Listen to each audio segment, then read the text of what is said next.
Well, hello there. I'm Joshua Johnson. It's very good to be with you on this Wednesday, February 16th. And tonight, we're talking about reckoning with the past. Today's crisis between Russia and Ukraine reminds us a lot of when Russia invaded Ukraine 8 years ago. We're going to walk you in plain English through how we got to this point. How does what happened 8 years ago explain today's efforts to prevent another invasion? San Francisco's school board will need 3 new members after voters recalled them. The pandemic has a lot to do with it. We'll break down what happened and consider why school boards are getting so much more attention these days. Plus, those terms of service on your phone let it track your movements. But Apple's tiny tracking device is raising more concerns about stalking. What do you need to know to stay safe?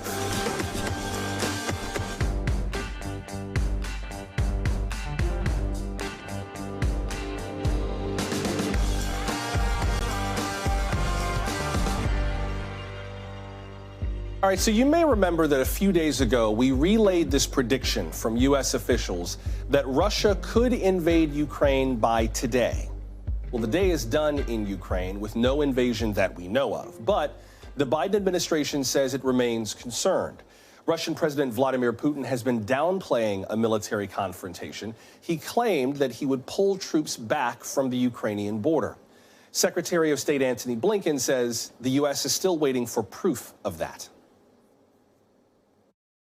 We continue to see not only these forces mass, we continue to see critical units moving toward the border, not away from the border. So what we need to see is exactly the opposite. We need to see these forces moving away. We've heard what the Kremlin said about this. As President Biden said yesterday, we'd welcome that, but we haven't seen it on the ground. Now, a Biden administration official tells NBC News that Russia has added as many as 7,000 more troops in recent days. Pushing back, Russia's defense ministry released this video today that supposedly shows troops moving away from Ukraine's borders. Again, that comes from the Russian government. Meanwhile, Ukraine downplayed fears of an invasion with a so-called Day of Unity. From our partners at Sky News, Mark Austin has more. It was the day they were told the Russians would come. But in the event, it was a day like any other here. Only today, they sang. The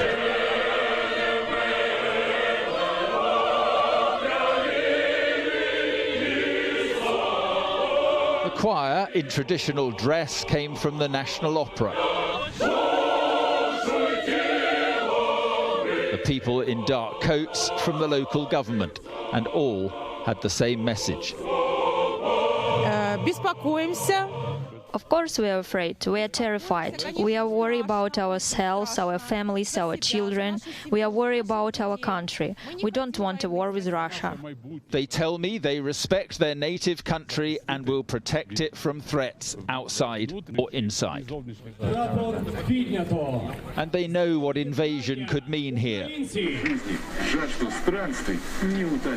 Kharkiv charities like DePaul have been offering shelter to the homeless and the dispossessed from the last Russian move on this country. Yelena's home in Donbass was destroyed in the fighting. She finally fled the region last year. She tells me she now worries about a Russian assault on Kharkiv. I'm very much worried, she says. In Donbass it was shelling and very frightening. Does she think they will come here? I don't want that, she says.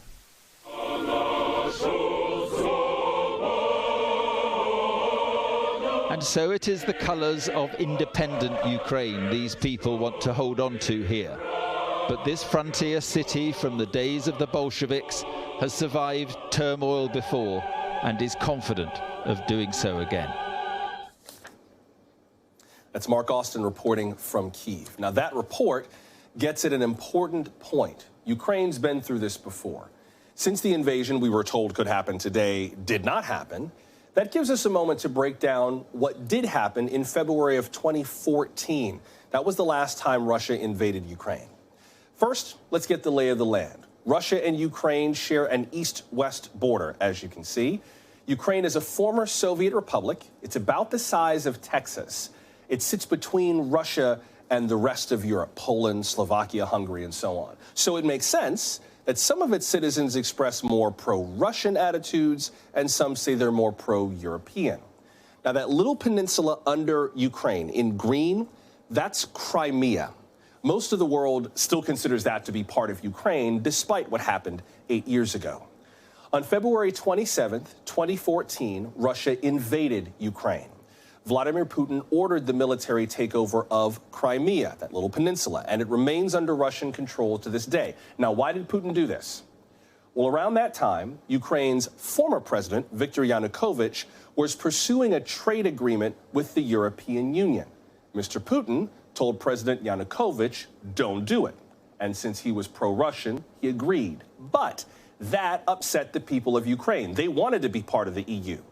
About 100,000 of them protested the decision. Many were arrested. Some were killed.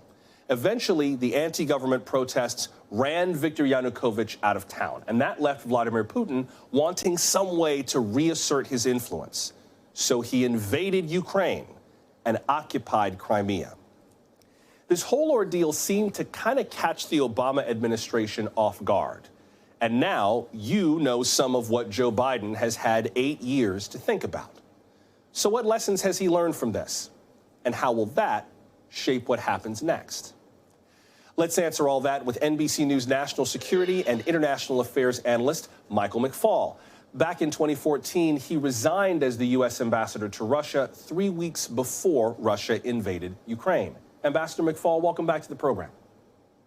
Thanks for having me. That was a real quick history lesson. Is there anything in that history that you think stands out the most in terms of how we look at what's happening now between Ukraine and Russia, or is there maybe another aspect of the story we didn't touch on that kind of is top of the list for you in terms of contextualizing what we're looking at right now? Joshua, I thought it was fantastic. I'm actually teaching about that history in my class on Friday here at Stanford, so maybe we should use your clip because you captured a lot of very complicated history quickly. I would just add two additional things just that are related to the moment that we're in now. Remember, Yanukovych fled in a rather weird way when he left in 2014. We, the Obama administration, we were working with him to try to cut a deal between him and those demonstrators that you just showed. And on February 22nd, we thought we had a deal. We thought that they had signed one. And just several hours later, Yanukovych fled and he went to Russia. And I remember it. I was still the ambassador at the time. I was at the Sochi Olympics, in fact. The Winter Olympics were going on then. And I was there with Deputy Secretary Bill Burns, who's now the director of the CIA. We thought it was very strange that Yanukovych left. We didn't understand it. And then later, Putin used that revolution, that color revolution that he would call it, as a pretext for invading, saying that he was wrongly overthrown, whereas we thought it was very mysterious why he left the way he did. The second thing I would add to your history is remember back in 2014 when Putin was talking about on the eve of invasion, just like we're at right now, they were talking about his propaganda stations, were talking about the threat, alleged threat, I think it was an invented threat, to ethnic Russians in Crimea. And if they didn't invade to protect them, they were going to be killed by Ukrainian Nazis. Putin is repeating some of those talking points right now with respect to Donbass. Yeah, I'm glad you mentioned Donbass. Can we go back to that map? It just was shown on one of the maps we had up a moment ago. I'd like you to just explain very, very briefly, if you could, what the significance of that region is. Obviously, they're butted right up against Russia, so they must be feeling very much the tip of the spear of the Russian aggression over the last few months. Well, yes, after he annexed Crimea, he then supported separatist movements in Donbass. There are two regions there, Lugansk and Donetsk, that then claimed independence. And ever since, there's been a war over those territories going on. 14,000 people have already died in this war. Let's be clear about that. And just the other day, Putin alluded to in one of his meetings, one of his press conferences, that there's genocide underway in Donbass, blaming the Ukrainian government for killing people in Donbass. The people that are left in Donbass today are mostly ethnic Russians. They're Russian speaking. 1.5 million people have already left that region because of the war. But when he says genocide, that makes me nervous. That makes me worried that he might be looking for a pretext to use his full military to move in and seize that territory or declare them independent republics. And just yesterday or the day before, it's all blurring together, the Russian parliament passed a non-binding resolution declaring Donetsk and Lugansk as independent countries. With regard to NATO, you brought up NATO, and we did get a question about that from Sarah. Sarah tweeted, why doesn't NATO want to add Ukraine, and or why wouldn't member nations want to allow them to join? We should be a little careful with how we answer this, Ambassador, I think, because NATO is certainly involved, right? This involves European security and so forth. But NATO's also been a big part of the pretext that Russia has put forth for why it feels like this whole situation is justifiable. That's right. Vladimir Putin's put 150,000 troops surrounding Ukraine. And one of his demands, he has many demands, but the top demand is that NATO frees its open door policy that it's had since its founding in 1949 to Ukraine. That's what he's demanding. And NATO has made very clear, and President Biden has made very clear, that they're not going to accept that demand. Now, let's be also clear about something that's difficult for people sometimes to understand, but there has been no, rush to join NATO from Ukraine. There's been no change in policy in NATO at the Brussels headquarters, and the Biden administration didn't change their plan. Ukraine has been on a long road to joining NATO, and one of the principal sticking points for both Ukraine and for Georgia is that NATO works by consensus, by the way. It's not just the United States dictating. NATO is not going to accept new members that are partially occupied by Russian forces. And tragically, that's true for Ukraine today, and tragically, it's true for Georgia today. So Putin understands perfectly well that there's no NATO membership for Ukraine in the coming months, and probably in the coming years. With regard to where all of this stands, just stepping back a little bit, why is Vladimir Putin so hot on Ukraine in the first place? Was it just this EU deal? Is there pride to it, vanity to it? I mean, of all of the former Soviet states that could be caught up in all of this, Ukraine, of all places? Why there? Great question. Well, so first of all, it was about the EU because Putin had his own counter-EU. It's called the Eurasian Economic Union. He was putting pressure on them to sign his up to his organization and not the EU. That was what happened in 2014. But there is something bigger here. Putin believes that the Soviet Union collapsed unjustly. It was wrong. And that the people of Ukraine, the people of Belarus, and Russia in particular, in his view, not my view, are all part of one nation, one people, one Slavic nation, and therefore he wants to unite them, even if he wants to coerce them to reunite. He doesn't believe that Ukraine should be an independent country whatsoever. And so there is a bigger story going on here. And add to that, Ukraine's a democracy, and Putin is ruling an autocracy. And he has an argument back home for his legitimacy that Russians, they need a strong state. That's a code word for a dictatorship. That's their culture. That's their history. That's why we need a strong Kremlin and a strong leader like Vladimir Putin, who's been in power for 22 years. Right next door is a country with the same culture, the same traditions, lots of Russian speakers, by the way, in Ukraine. If they can run a democracy, that undermines his argument for his legitimacy back home in Russia. Got it. So there's a longer-term game being played by Vladimir Putin about kind of showing Russians an example of what life without him might be like. Before I have to let you go, Ambassador, of all of the things we've talked about in this history lesson, very briefly, if there's one that you think should be top of mind for President Biden and the White House as they think through their next steps, what aspects of this history from 8 years ago seem most relevant now in terms of the White House's next steps? These are hard questions. I feel like I hope I get an A. That's what we do, man. That's what we do. I think if there would be one takeaway, it's that this is not about NATO expansion. This is about the democratic expansion. And we can't tell people to not want freedom. We can't tell them, hey, we don't want you to be in Europe. Ukrainians have that right, Belarusians, Moldovans. If they are striving for it, we're not going to be able to shut it down. But as long as Putin is ruling Russia, he's going to be trying to shut it down. We're just watching the latest tactic in what is really, goes back all the way to 2004, an effort to undermine sovereignty of Ukraine and undermine democracy of Ukraine. So even if we get out of this crisis, and I hope we do, that assault on democracy and sovereignty of Ukraine will never go away as long as Vladimir Putin rules Russia. And now that we have quizzed you on this, your students have all the answers. So, Stanford, you're welcome. Just remember that a former Berkeley instructor gave you Stanford Cardinal kids all the answers for Friday's class. Ambassador Michael McFaul, it's always good talking to you. That's right. It's always good talking to you, sir. Thank you very much. Thank you. Bye-bye. Coming up, grocery shopping is going high-tech in low-income neighborhoods. We'll show you a store in Georgia that's meeting a big need. And later, Apple's AirTag tracking devices are causing a lot of controversy. You'll see how to stay safe as more of our location data goes online. We're glad you're with us for Now Tonight from NBC News.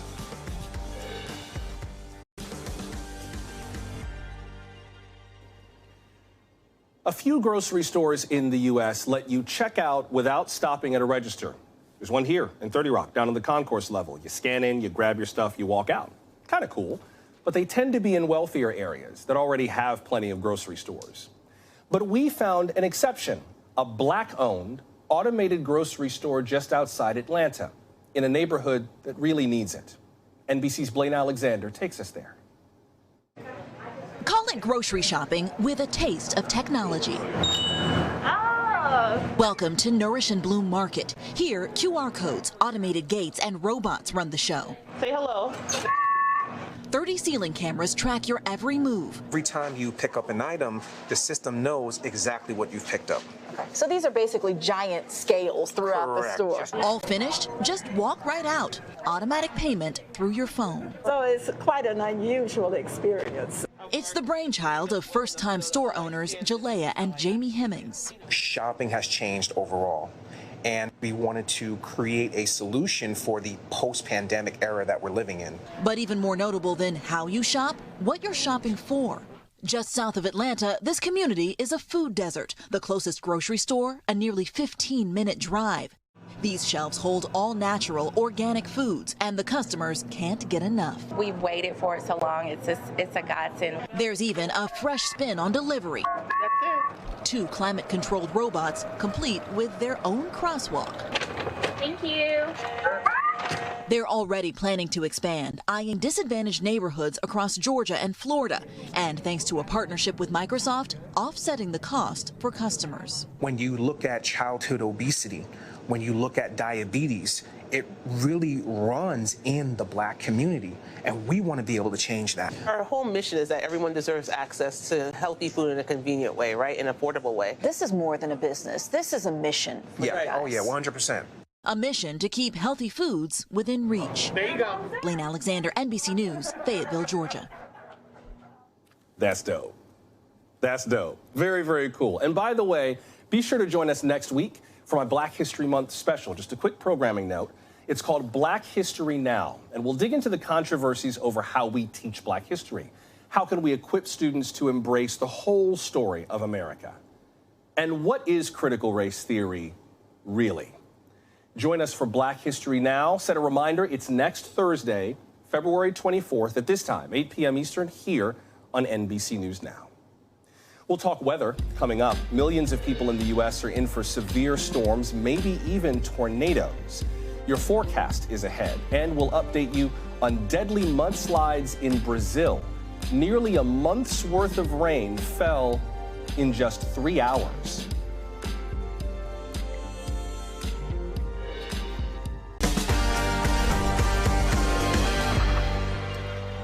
Tonight in Brazil, a rescue team is searching through the wreckage of a mudslide. It happened yesterday in the city of Petrópolis, which is a mountainous region of Rio de Janeiro. At least 58 people have been confirmed dead, and dozens are still missing. The mudslide came after torrential downpours, and according to the local fire department, the area received more than 10 inches of rain in 3 hours.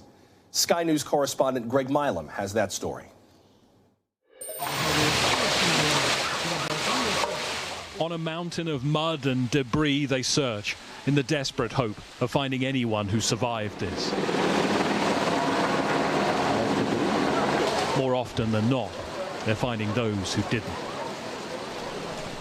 And the city of Petropolis is in mourning for the dozens killed in what was a devastating mudslide. Rosaline said she could hear her brother yelling for help. Muita tristeza de ver o povo pedindo socorro e tu não tem como socorrer, não tem como ajudar, não tem como fazer nada.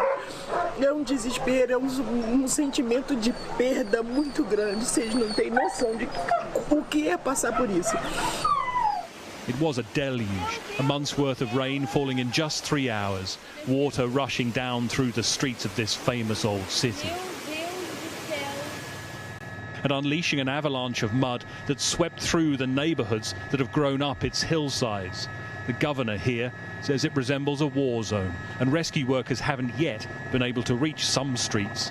Such is the extent of the mud flow. O trabalho agora é tentar achar gente viva ainda nesse escombro, nesse cenário de terror aqui, fazer a limpeza, tirar ainda possíveis corpos aqui. Depois a gente vai pensar em números, em reconstrução. The removal of one lucky survivor interrupting him. Even as the rescue operation continues, the cleanup has begun for many. Brazil's president is in Moscow visiting Vladimir Putin. He sent his prayers to the people of Petropolis. It is a city that's seen catastrophes like this in the past and has even drawn up a plan to reduce the risk of landslides. But it's been slow progress carrying out the work, and it will come too late for many. Greg Milam, Sky News. Meanwhile, much of the U.S. is expecting some strong weather, heavy snow, torrential downpours, maybe even tornadoes. 11 states are expecting big storms from now through Friday morning, as you can see on our map. NBC's Michelle Grossman is here with more. Hey, Michelle. Hi there, Joshua. Yeah, we continue to watch a major winter storm. We have a warm side, a cold side. So we're watching the snow, the rain, freezing rain, sleet, even fire danger and the threat for severe weather. So let's go ahead and take a look at the alerts that we have. We have 38 million winter weather alerts. That's where you see the white. The wind alerts, 83 million people impacted in the blue. And we also have flood alerts, 34 million people impacted. We're going to see flooding rains along with warm temperatures, melting some snow. So we are most concerned with the severe weather threat. That's tonight, overnight, into tomorrow. Where you see the slight risk, that's in your yellow, Oklahoma City, Wichita Falls, Abilene, Dallas. You're under the risk for severe weather, wind gusting up to 60 miles per hour, damaging hail of an inch or larger, and also a few tornadoes are possible. Keep in mind this will happen overnight, so you need to be alert over the overnight hours. Thursday, we're looking at that enhanced risk also. So the slight risk expands where you see that yellow, Lexington. We're looking at Little Rock, Shreveport, and then we have an enhanced risk for Nashville, Tupelo, also Jackson. 20 million at risk with winds gusting to 70 miles per hour. We're going to see hail an inch or larger, and also a few tornadoes are possible. So here's the setup again. I mentioned that cold side. That's where you're going to see the snow. You're going to see the sleet, also the freezing rain. And then on the other side, you're going to see summer-like weather, spring-like weather. We're looking at humid air, warm air, and that's why we have the chance for that clash, that battle zone, so to speak, where we're going to see those strong storms. So heavy rain, ice, snow develop along that front. Then the severe storms rumble across Oklahoma and Texas. By tomorrow, that rain changes to ice and snow around the Great Lakes, and we do have a tornado risk for much of the Tennessee Valley. That's going to be a big story for tomorrow. The cold front continues to slide off to the east Friday early morning. Along the I-95 corridor, we could see some rain, also some really windy conditions, and winds could gust to 60 miles per hour. So as far as the rainfall forecast, we're looking at a lot of it. Heavy rain and snow melt could cause some flooding, so 1 to 3 inches. Where you see the darker coloring, the orange, St. Louis, Champaign, Fort Wayne, even into parts of Vermont, into Maine, we could see some heavy rain. Snowfall forecast up to 10 inches in some spots. The pinks, the blues, the purples, that's where you see the heaviest snowfall. Kansas City into Chicago, Detroit also. And then as we slide over into parts of the interior New York parts and also Vermont into Maine, we could see some heavy snowfall. That storm exits on Friday. That's good news. And then we're relatively quiet for most of the country on Friday. Lots of sunshine in the southwest, record warmth in the southeast, some snow in the northern plains and Great Lakes. And Saturday looking really quiet as well. More snow showers in parts of New England, mild temperatures through the middle of the country, rain and snow for the Northwest, and we're looking at Sunday brighter skies in the Northeast. Joshua? Hey, thanks also to everyone who has sent us feedback on this show. We very much appreciate it. We really do read and listen to all of it. Here is what Jennifer from D.C. left in our inbox. This is my second time watching you tonight. I really enjoy your segment. I also especially like the treatment, the way you treat your subjects. The Prince of Bel-Air tonight was really a delightful interview. And I'm just watching you, and I'm enjoying you. Keep doing it. Well, I think I will, Jennifer. Thank you so much. That's so nice of you to leave us a voicemail. I so appreciate you taking the time to give us a call. Thank you so very much. Hey, you can also send your questions and thoughts on any of our stories tonight or just on the show in general. We are at NBC Now Tonight on Twitter, TikTok, Facebook, and Instagram. You can go to our Twitter feed and also find the interview Jennifer was referring to with Jabari Banks, who stars in the reimagining of Fresh Prince of Bel-Air. If you like, you can also reach out directly by voicemail, 888-575-2NBC. That's 888-575-2622. Or email us now tonight at NBCnews.com. We would love to hear from you. San Francisco's school board is changing at the urging of some frustrated parents. We'll get into what caused all this and what it might tell us about the politics of the pandemic when we come back.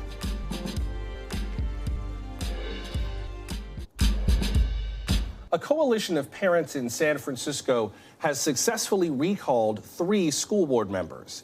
Depending on who you ask, their removal comes down to a referendum on the pandemic, politics, or money. This was San Francisco's first recall since the early 80s. That one tried and failed to remove Dianne Feinstein, who was the mayor of San Francisco at the time. This recall was very different. A strong majority voted to remove each of the 3 school board members who were on the ballot.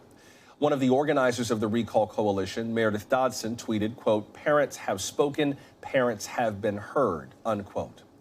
San Francisco's Mayor, London Breed, endorsed the recall effort. She'll have 10 days to appoint new board members. The mayor spoke today about the frustrations of some voters. It's not about politics. It's not about having a progressive or moderate or a liberal idea. It's about my kid used to be a kid that was social and fun and is now quiet and sad and doesn't smile. These were people who were pushing and fighting for their children. I can't say that enough. I mean, the stories that I heard over the past couple of weeks would have brought. The local teachers union, United Educators of San Francisco, is calling on Mayor Breed to pick what it considers pro-public education replacements. A statement from the union reads in part, quote, "Even though billionaires and wealthy venture capitalists poured almost $2 million into the recall campaign, San Francisco voters have consistently supported public schools and expressed great admiration for our public educators," unquote. Joining us now is Jill Tucker. She covers K-12 education for the San Francisco Chronicle. Ms. Tucker, welcome. Good to have you with us. Thank you. Could we start with that statement from United Educators of San Francisco about billionaires and wealthy venture capitalists pouring millions into the recall campaign? It sounds like they're claiming that this was a little bit more AstroTurf than grassroots. What do we know about the people and the politics and the provisions behind this campaign? Well, you know, I actually think it's both. When you look at who started this campaign, which was a group of grassroots parents who were angry. In fact, I had one parent tell me today that this school board has managed to make everyone mad about something. But as this progressed, as they fought to put this on the ballot, and there were parents out at farmers markets and on street corners, the money did start pouring in. And it is coming from billionaires, from venture capitalists, from pro-charter school people, and a lot of the business community that has been fighting against some of the progressive reforms that have been happening in San Francisco related to homelessness or housing or some other issues. So really, you know, the people who started this, the parents who voted for it, are really the people that they're angry, they're frustrated. This is a school board where they have questioned the competence of the school board members. They've been sued many times. They've had votes overturned for violating public meetings laws. And they were lagging in opening schools compared to private schools and other public school districts. So there's a lot of anger here, but that doesn't necessarily mean that the billionaires haven't poured money into it and that there is another side to this recall. Right, right. I am so intrigued by and wary of this story at the same time, just because, you know, I lived and worked in San Francisco for 6.5 years, and the politics in San Francisco are kind of fascinating because everyone's progressive. It's just kind of to what degree you are progressive. And when Mayor Breed said it's not about politics, it's about my kid used to be a kid that was social and fun and is now quiet and sad and doesn't smile, it sounds like even with a politically progressive environment, the accusations against these 3 school board members is they were making decisions that were like materially harming people's children and the quality of their lives, not just their education, during the pandemic. Yeah, I mean, the reality is this recall won in a landslide. I mean, we're talking close to 80% of voters in the case of one of the school board members who had anti-Asian tweets that were discovered, and she subsequently sued the district and fellow board members for $87 million. There was a lot of anger in these votes, and it was not even close. These are not, as you know, San Francisco is not a conservative city. These votes are not from conservative people. They're, you know, I think that as they said, and as the mayor said, you know, this was about anger and children taking a back seat to what some called performative politics.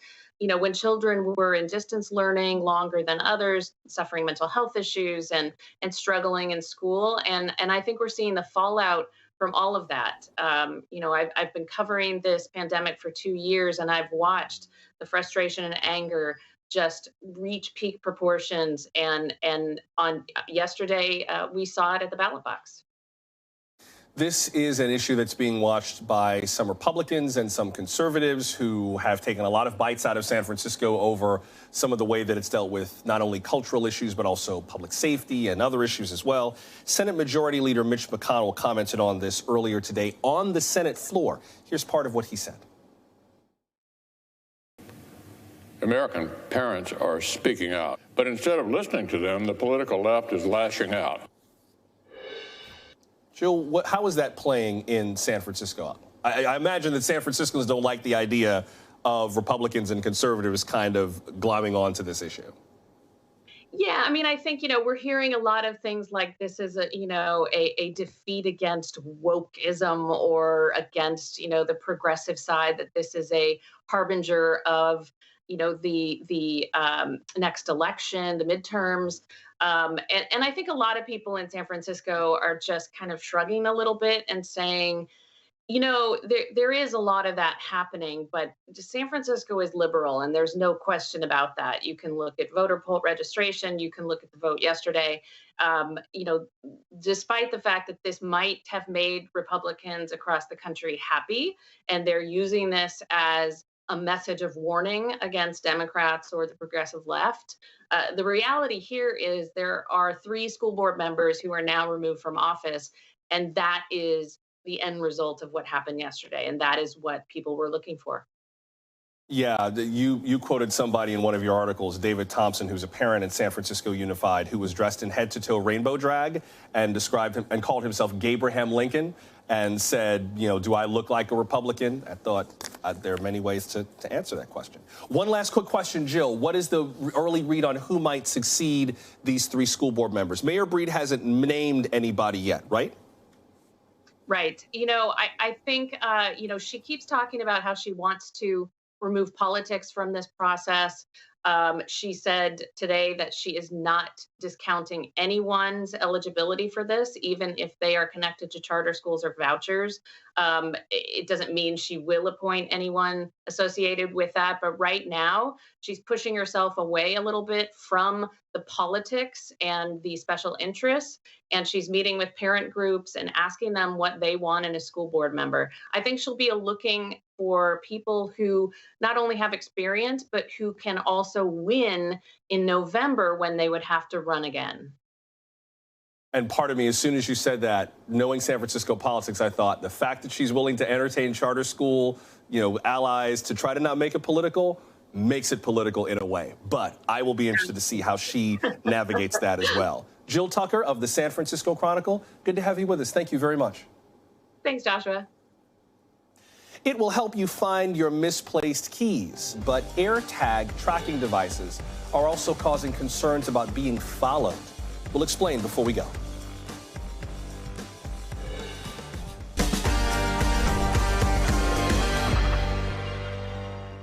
It's a $30 tracking device marketed to help you find your keys or your bag, but the Apple AirTag is doing more than that. Some people say they've gotten notifications that they are being tracked. I've got 4 quarters here.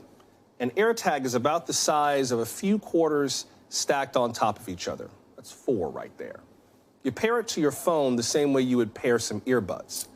Now, according to Apple, these devices can detect the AirTag using a secure Bluetooth signal on the Find My network. The company says it's all anonymous and encrypted. And so far, the device seems to be successful in doing what it was created to do, helping people find keys or wallets. One Reddit user claims they recovered a stolen bike thanks to an AirTag that was hidden under the seat. There are also growing concerns that this tiny device is being used for stalking. A model named Brooks Nader shared her story last month. I got notified that someone was tracking me. Check your belongings, check your surroundings. It was the scariest moment ever. Scary moment, and indeed the same thing happens to one of our show's producers as well.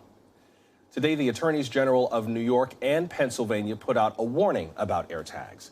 New York's Letitia James wrote that the AirTags are, quote, being misused to track people and their belongings to cause harm, unquote. A few days ago, Apple condemned those who misuse the AirTag. The company says it's working on updates, like a new warning reminding people that non-consensual tracking is a crime. It's also implementing features to know exactly where an unwanted AirTag is, and covert AirTags will emit a louder tone for people to hear more clearly. Let's get into all this with Ryan Mack, a technology reporter for the New York Times. Mr. Mack, welcome. Good to have you with us. Thanks for having me. So what's the general read on the AirTags in terms of the pros outweighing the cons? Well, I think like any technology, these AirTags have the capability of being abused. And that's what we're seeing here with this very new device being out in the world. Obviously, you showed Brooks Nader talking about her instance of being stalked. And we're seeing this more and more as this device gets introduced in the world. It was only introduced last year. We did a story recently in the Times detailing people who found them in their cars, behind their bumpers. I talked to a teenage student who had her mom put one on her car without her knowing so she could track where she was.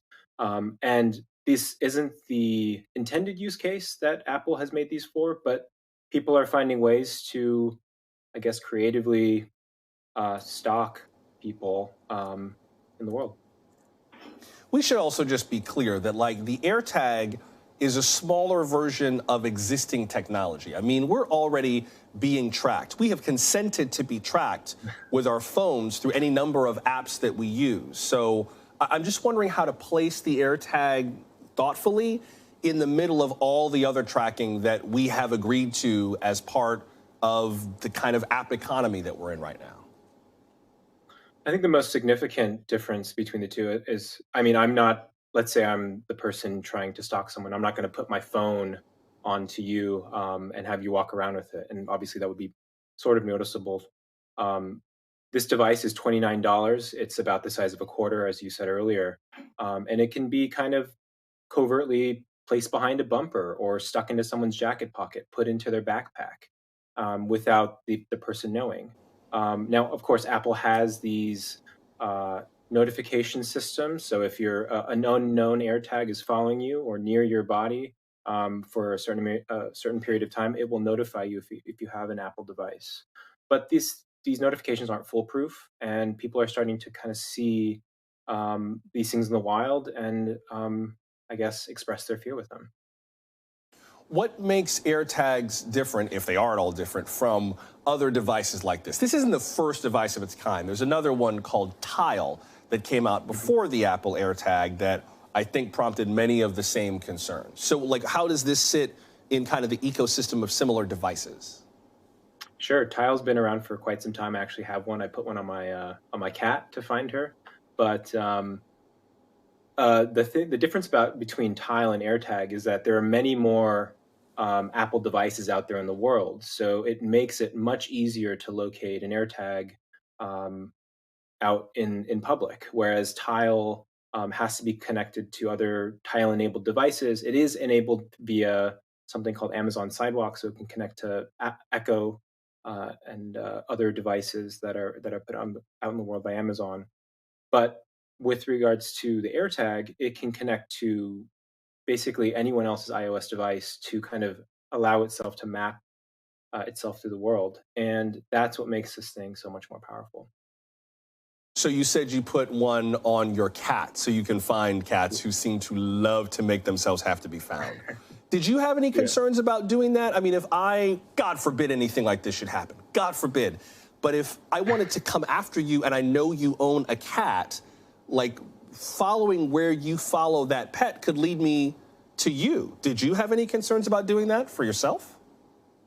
I guess not. I mean, she just gets lost in the bushes out in the yard and need to find her every now and then. But with regards to that example, no one else can connect to my Tile. So it's within my kind of device ecosystem. I guess if my cat has privacy concerns, she can take that up with me. But it's a little bit different in that case, I think. So I want to make sure I understand. The Tile is different from the AirTag in terms of the other kinds of devices that might be able to access it. Is that kind of part of the difference? Right. And as also, I guess the main difference, I mean, Tile can be used in these stalking instances as well.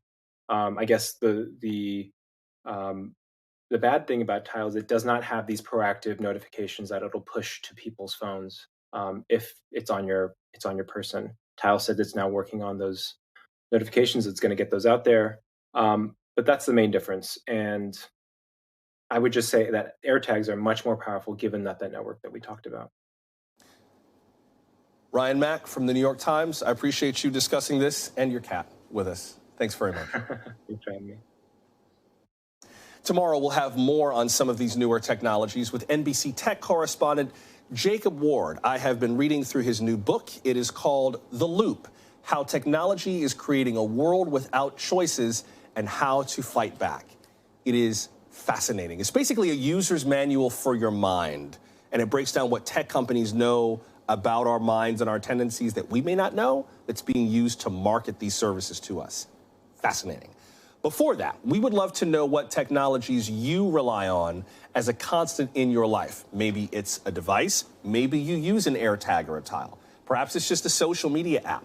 What do you rely on, and what concerns do you have for your security, if any, or for the impact it has on you or on your family? Let us know. We are at NBC Now Tonight on Twitter, TikTok, Facebook, and Instagram. You can always leave us a good old-fashioned voicemail, 888-575-2NBC. That's 888-575-2622. Or even more old-fashioned, email us, nowtonight@nbcnews.com. NBC's Jacob Ward joins us tomorrow. We will share your questions and stories then. But until we meet again, I'm Joshua Johnson. Thank you for making time for us. Good night.